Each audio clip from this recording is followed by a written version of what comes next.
Okay, we're looking at the second half of the Far East Asian arts. And we may do a little bit of review if we have time. There is an essay I want you guys to practice because it will be on your test on Tuesday. And we may not have time to do that when we do Jeopardy. So first of all, we're looking at socialist realism. And we kind of saw a little bit of that when we looked at later Europe and the Americas with that one photo montage that had Lenin in it and various other things in it. And so this is another example of it.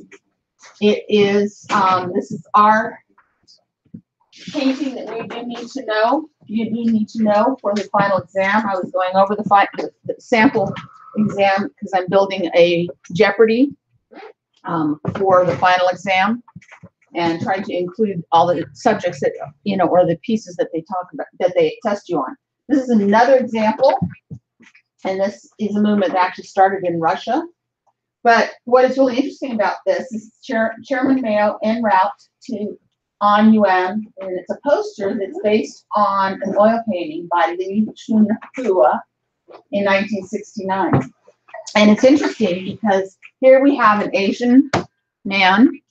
He is obviously a very famous Chinese man, and he is not really being painted in a traditional Asian style. It's more of a European style.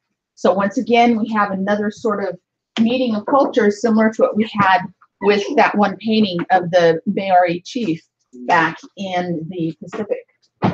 You can see that there is a little bit of atmospheric perspective in there. Definitely an oil painting. Oil paints are obviously from Western Europe. They're not from Asia. Obviously, there's a lot of Asian artists that do use oils. But this is a good example of where you've got two cultures that kind of come together. So important to understand that, because that perspective will be very helpful when you get ready to take the. This is one of my favorite pieces in the whole Asian section. I think it's absolutely beautiful. It is a crown, obviously, from Korea. We don't have that many pieces from Korea, but this is one of them, and it's gold metalwork with jade. And what themes do you think you might find in here that would make it a favorite? You know, we're kind of asking that question, and obviously it's from a Korean burial site.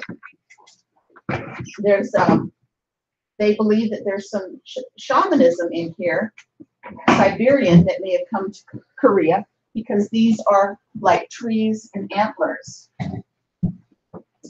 You know, and facets of nature, as we know from other shamanistic work that we looked at early on, including in the Oceania, where we have, and Africa especially, where nature and that sort of thing is a very common thing you find with shamanism. And then, of course, probably the greatest one would be the running horned woman from Algeria.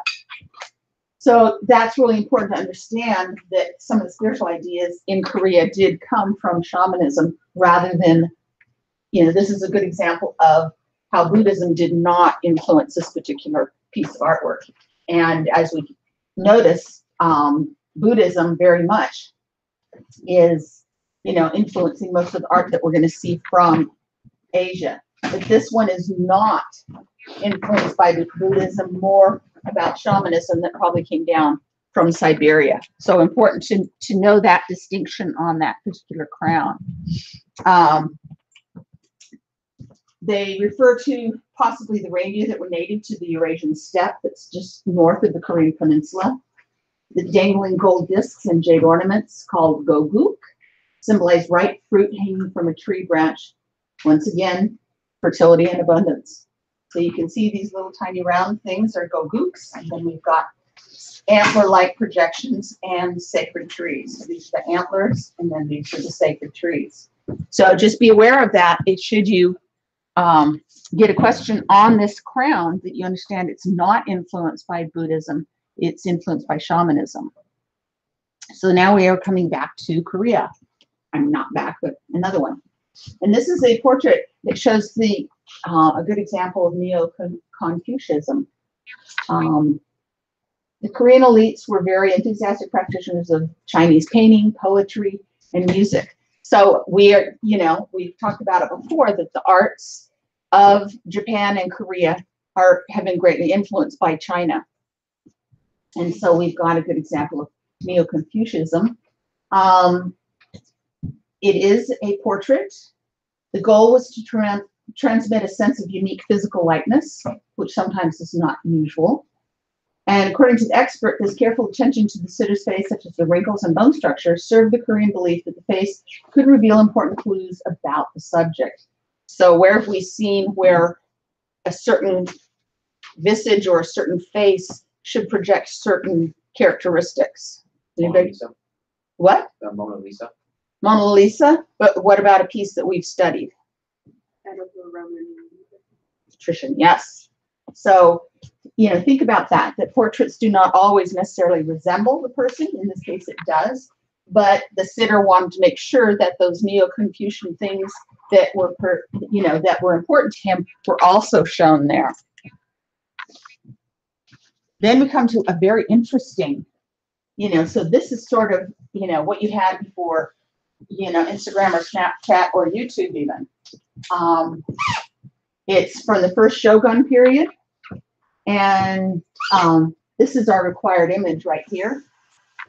It comes from that side. So they read from right to left. So, this conclusion here, we're not sure what it is. So it doesn't really show much in this piece. So we really do have to look at the whole scroll unrolled.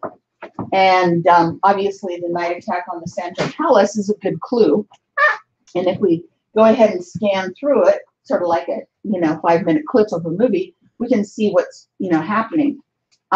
It's a story of a relatively minor event in Japanese history, an armed skirmish between two competing factions for control of the capital, Kyoto. The hand scroll was painted 100 years after the event took place, so probably a lot of idealization happened as well. And for what it's worth, the faction that wins in this battle lost out in the long run. So here we have maybe the narrative in the Japanese script, and then maybe we have a sequence of events, a battle, and then you can see that we've got a wall, and then you can see that, the palace or something is burning, and then more hordes either coming or going, and then, of course, that's the end. So can you guys think of another thing that we've studied that's a long strip showing a narrative? Bayeux Tapestry. Excellent.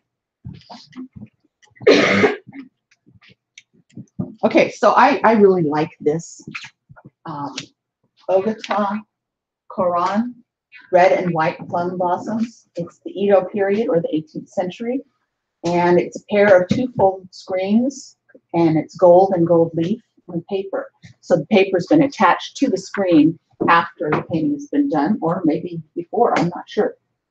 So this masterpiece was done at the end of Ogata's life, and exemplifies a style that for many epitomized Japanese art. It's very serene, it's almost abstract, and it reminds me of Gustav Klimt's work. You guys remember that one, The Kiss? It was used where they used gold leaf, where he used gold leaf. And that he was very much influenced by the Japanese art that was coming into Europe in the 1800s. And things like this would have been very influential. So it's a combination of abstraction and naturalism.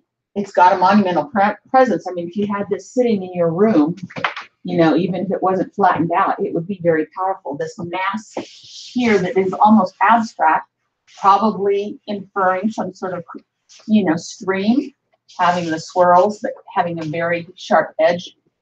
So it has this very abstract feel, but yet these trees have been very sensitively done as well with the various blossoms. And is sometimes referred to as a rinpa or school of Korin. And that's because that was his name there. And there's going to be an attribution question on the test on another piece that this guy has done. So just be aware of that. So here we've got Another possible attribution, screen with siege of Belgrade and hunting scene by Umbo. This is a colonial piece, and it was done in Mexico for the Spanish viceroy. I don't know if you guys remember that. Can't remember if it was in the Indigenous Americas section or whether it was at the end of later America or early America colonial. But there had been some Japanese screens that had been imported or had come to Mexico during the colonial period. And there is some shell and other stuff that has been used to make this screen. And so it was very much influenced. And that's the word based on a Japanese word, bayonbo, that describes that style of screen that was influenced by the Japanese. So this is by Quran. So make sure that you it's pretty easy to spot his stuff because of all that gold leaf. And then we come to probably one of my favorite pieces in this whole thing, this whole section. And this is Hokusai. And we studied it a little bit because it influenced the Impressionists so heavily. Japonisme was what they called it. And it, for a while there in the late 1800s, early 20th century, there was a lot of art and furniture and other things that were very much influenced by all of this Japanese art that was coming. So Perry was the one, an American, opened up Japan after years of isolation. And keep in mind that Rembrandt made a huge impact on the Japanese printmakers, because those came once Perry had opened up Japan. And then in turn, these Japanese woodcuts and other prints were exported back to Europe, and they influenced another generation, obviously a lot further, apart from Rembrandt. So it's important to know that, there's this cross-pollination that will happen with trade. So this is Under the Wave off Kanagawa. And so it's also known as the Great Wave from the series of 36 views of Mount Fuji. So Mount Fuji you can see right there. You can definitely see that we've got some humans in there. And it's showing the overall power of nature. So very cool piece. Wood blocks are kind of hard to do, but once you have them, you can make, as many prints as you would like. And here you can see some of the examples how the Japanese influenced the Impressionists. This is Mary Cassatt's, one of our required pieces, the Coiffure. And then this is a piece that probably influenced that. And then here's a piece by Degas, which is not one of the required ones, but he is a very well-known French Impressionist. And you can see that he's thinking about unusual ways to crop things in. He's not so worried about including, whatever may be on this dresser, or if there is, clothing laid out there. He's just focusing on this woman working on her hair. And so Japanese very much influenced the Impressionists. So here is the attribution question that we looked at. So now we are going to go ahead and practice this. So we're going to do it together in the class. You guys may have to, I'll have to read it to you, so you might want to take notes. Let me find something. So we talked about this yesterday. So I think what we'll do is we'll go back and review very quickly that particular painting so that we have a better understanding of what they're asking for. So we talked about Neo-Confucianism and the Chinese scroll painting, how the natural and human worlds are interconnected, and how nature reflects moral order. And nature embodies spiritual qualities that can be captured in painting. A painter is inspired not by nature directly, but by his contemplation of nature. The ideal man can be compared to nature because he's virtuous like an upright pine tree or bamboo. He's able to bend but does not break in his form, rocks through the bones of the earth and exhibit primordial energy. Water yields by flowing around rocks, yet water also carves mountains and earth. And painting should capture Li, the underlying pattern of reality, and Qi, the vital force. So this is a review from what we talked about yesterday. And now we're talking about this Fan Quan painting. And it's playing with our perspective in a way that the other two, and we reference the Oxbow and the Valley of Mexico.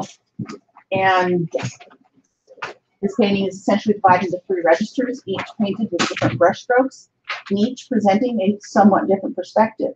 So this one would probably be the least, you know, or the more inscrutable if you were just looking at that. This could stand alone as a painting. This could very much stand alone as a painting. And they each have a different perspective. So we see a lot of detail in here, especially in the foreground. We've got our very, very, very tiny people. And then we have sort of a middle section that is showing some atmospheric perspective. And then up at the top, he has modeled or delineated the rocks and the trees a lot more precisely. And so we've got, you know, crisp, well-defined brush strokes. Then we've got the misty middle central area and very pale ink wash. It's where you, if you're going to actually do this, you dilute your ink and put it down and gradually create that gradient going up. And on silk, I think that would be especially difficult. And then raindrop texture strokes capture the vertical cliffs.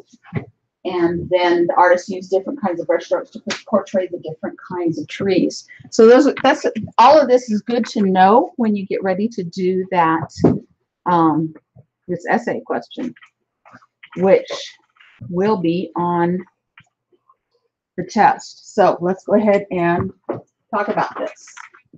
So the work shown is Fan Quan's Travelers Among Mountains and Streams, painted circa 1000 CE. In his work, Fan Quan presents a relationship between humans and the natural world. Select and completely identify another work of art that presents or creates a relationship between humans and the natural world. Select from the list below or any other relevant work from Asian artwork. So for each work, so the first thing you need to start is giving us some more identifiers for this, because when you get an attribution or a comparison, you need to make sure you have 2 identifiers for each work that you use. So let's say, what is the, go ahead and put down an identifier that has not already been mentioned. That's another really important thing that you want to make sure you do. So first of all, we can actually say, yes, this is an Asian painting, but we can be more specific. Where is this from? China. So you can say that it's China. It's already given us the date when it was done, but we can tell them what the medium is.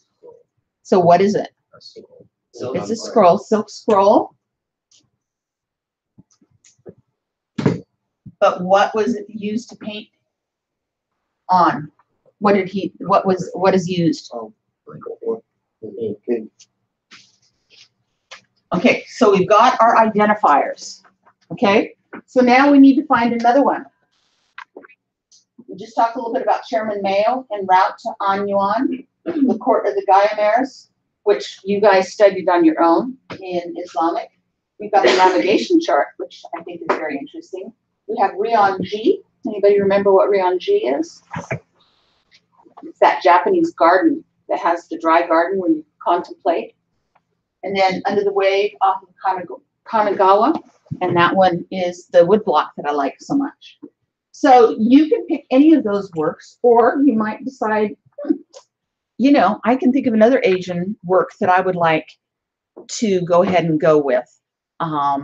And, you know, there's quite a few that you want to choose. However, you want to make sure that you want to find something that shows the relationship between humans and the natural world. So, you know, when in doubt, find one that you're the most familiar with.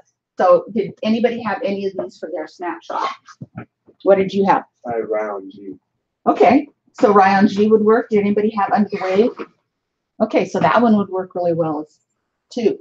So let's go ahead and do Under the Wave since I like it so much. So we're going to do Under the Wave. Sorry, Mark. And we probably will go back and do Ryonji as well. So Under the Wave. So the first thing we want to do is they've given us the title, but they haven't given us anything else. So Ryan, what can we put down for identifiers for Under the Wave? The Mount Fuji in Fiji. Yeah. So we can do that. They've already given us the title. So what would you say the culture it comes from?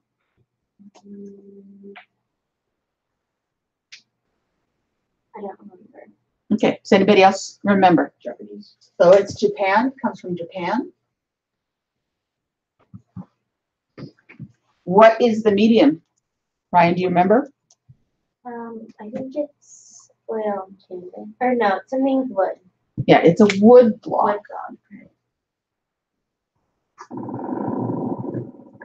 Poly.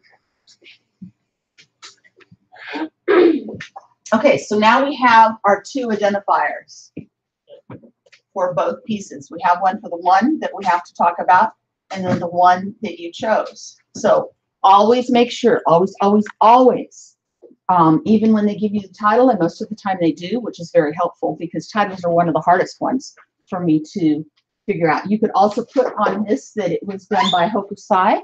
That would be another identifier. If we can't find any to like similar, like if we had a different piece and we just couldn't find any similarities, could we base a similarity off of the medium? What do you mean? So if it was like two oil on canvas paintings, could we like make a relation between those or no? They're specifically asking for humans and natural world. So the medium is not what they want you to talk about. Okay. Yes, Claire. That painting, or for the first two identifiers, we did the China silk scrolling. That's the travelers among the mountains. Right. And they've already given us the name of the artist as well as the title, Right. as well as the date. So we are left with having to provide two more that have not already been put into the, the question. So we came up with it from China, and it's a silk scroll, and it's been painted with ink. Okay.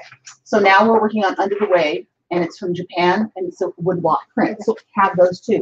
So now we need to look at the relationship between humans and the natural world. So let's go ahead and look under. So we'll go ahead and put mountains there, and you can make a little list like this. Unfortunately, the College Board does not want you to just give them a list or with bullet points. However, when you're trying to sort this out to get ready to write it, it's a good idea to have one. So we're going to go ahead and put wave here. So what are examples that we have showing humans in these paintings? Where are the humans in this? Traveling in the mountains. Okay, so they are specifically down here, and they are very small incidental part. So we've got a, we've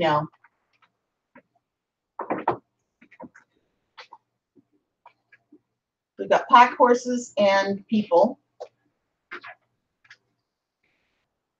Where are we seeing the people when we look at the wave? So they are in boats.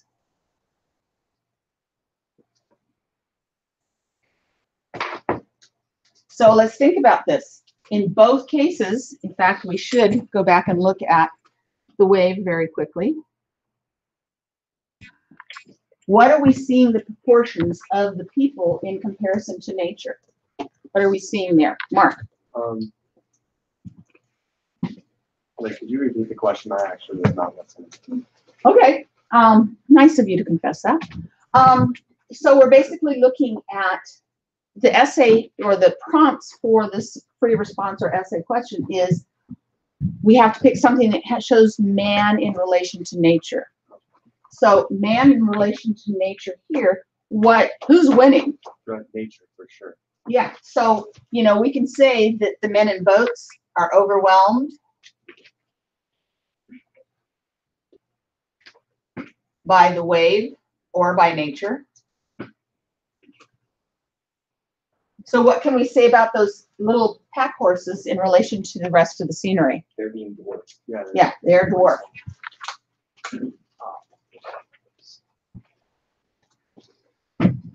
So in both cases, they're showing that man and nature are essentially not necessarily in contention, but man's place in nature often is very small compared to nature. So let's go back to our prompt, see what we can figure out here. So we've gone ahead and described the relationship between humans and the natural world for each of these. So then, using both visual and contextual evidence, analyze both the similarities and differences between the two works with regards to how they present or create a relationship between humans and the natural world. So this is obviously a long essay, so you want to take your time to think about this. So we're now needing to look for some visual and then contextual. So from a visual point of view, it would be very easy to describe the humans and their place in the natural world on here. So how would you describe it, Jake? Like they're being dwarfed by the nature, kind of. So what you have to understand is that anytime you have a human in a painting, no matter how small they are, the eye will be drawn to it unless it's so small you can't see it. Yeah. But nonetheless, it is very dwarfed. So you can just say that, for example, the proportions. You can talk about the proportions of the men versus mountains. What might be a good contextual thing to think about? This one's a little bit harder because, you know, we talked a little bit about the Neo-Confucianism, and it's always talking about man's relationship to nature. And Fan Quan, in fact, at one point later in his life became a hermit because he wanted to be in nature. So possibly a contextual reference could be that, you know, Quan, you know, was influenced by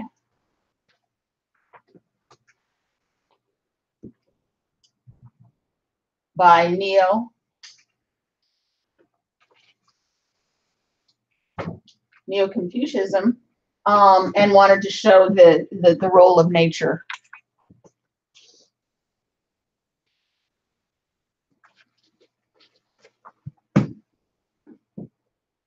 And the role of nature in the case of this is what? Who's dominating?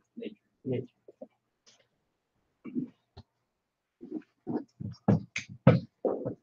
Okay, so if we're going to do the same thing for the wave,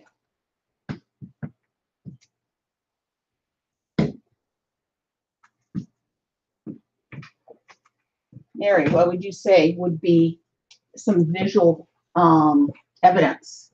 Like the boats are kind of like they're being dwarfed by the wave, like how they're being dwarfed by the scenery.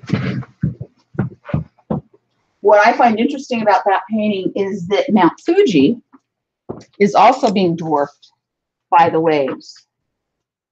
I don't know if you guys remember a few years ago when they had the tsunami that hit Japan really hard. 21. And Mount Fuji, you know, wasn't affected, but Mount Fuji, you know, didn't really, and since it's an extinct volcano, technically would never influence man as much as the ocean. And if anybody would believe that, it would be the Japanese, since they've had, you know, various tsunamis, they've had all that sort of thing. So definitely the boats are small, and even Fuji is, I guess I spelled Fuji wrong, is dwarfed. So then the contextual evidence could be, you know, just discussing that, you know, Japan is an, you know, an island, you know, a group of islands. So it's an island nation. And the ocean probably is the most influential thing in Japan, at least at the time that this painting was made.